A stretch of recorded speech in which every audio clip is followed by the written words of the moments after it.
सोचो, एक ऐसी धरती जहाँ ना इंसान था, ना शहर, ना कोई भाषा, जहाँ धरती के असली मालिक इंसान नहीं बल्कि दानव जैसे विशाल जीव थे, जिनकी एक दहाड़ से पूरी जंगल कांप उठते थे और जमीन थर्रा जाती थी। लेकिन एक दिन ये सब अचानक गायब हो गए। आखिर डायनासोर कैसे और क्यों पूरी दुनिया से मिट गए? तो दोस्तों, आज से लगभग 6 करोड़ 60 साल पहले की बात है। उस समय धरती आज जैसी नहीं थी। हर तरफ घने जंगल, ऊंचे ऊंचे पेड़, गर्म और वातावरण था। नदियां साफ थी, हवा शुद्ध थी और चारों ओर जीवन भरा हुआ था।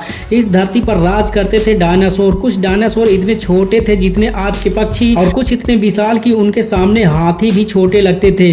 वे करोड़ों साल इस धरती के मालिक बने रहे। उन्हें किसी से डर नहीं था, ना कोई दुश्मन था। लेकिन फिर वह दिन आया जिसने सब कुछ बदल दिया। एक दिन अचानक आसमान से एक विशाल उल्कापिंड पृथ्वी की ओर तेजी से बढ़ा। उसका आकार लगभग 10 से 12 किलोमीटर चौड़ा था। उसमें इतनी ताकत थी कि लाखों परमाणु बम एक साथ फट जाए। कुछ ही पलों में उल्कापिंड जमीन से टकराया, जोरदार धमाका हुआ, धरती हिल गई, समुद्रों में भयानक सुनामी उठी, आसमान आग और धुएं से भर गया।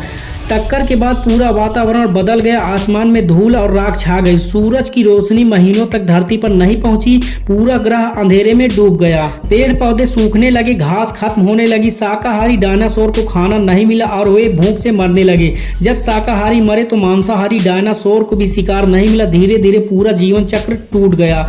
लेकिन कहानी यही खत्म नहीं होती है। वैज्ञानिक मानते हैं कि उस समय धरती पर भयानक ज्वालामुखी विस्फोट भी हो रहे थे, खासकर भारत के डेक्कन क्षेत्र में, जहां हजारों साल तक लावा बहता रहा। इन विस्फोटों से जहरीली गैसें हवा में फैल गई। हवा और पानी दोनों दूषित हो गए।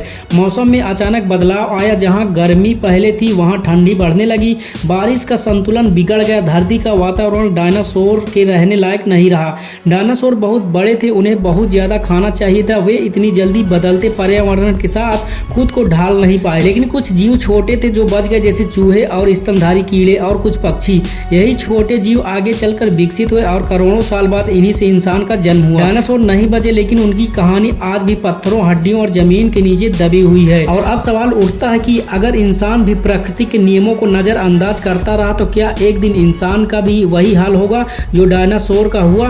क्योंकि प्रकृति एक मौका देती है, लेकिन चेतावनी हमेशा पहले देती है। इस कहानी से हमें यही सीख मिलती है कि जो प्रकृति के साथ तालमेल नहीं बैठाता, चाहे वह कितना भी शक्तिशाली क्यों न हो, एक दिन समय के साथ खुद ही मिट जाता है।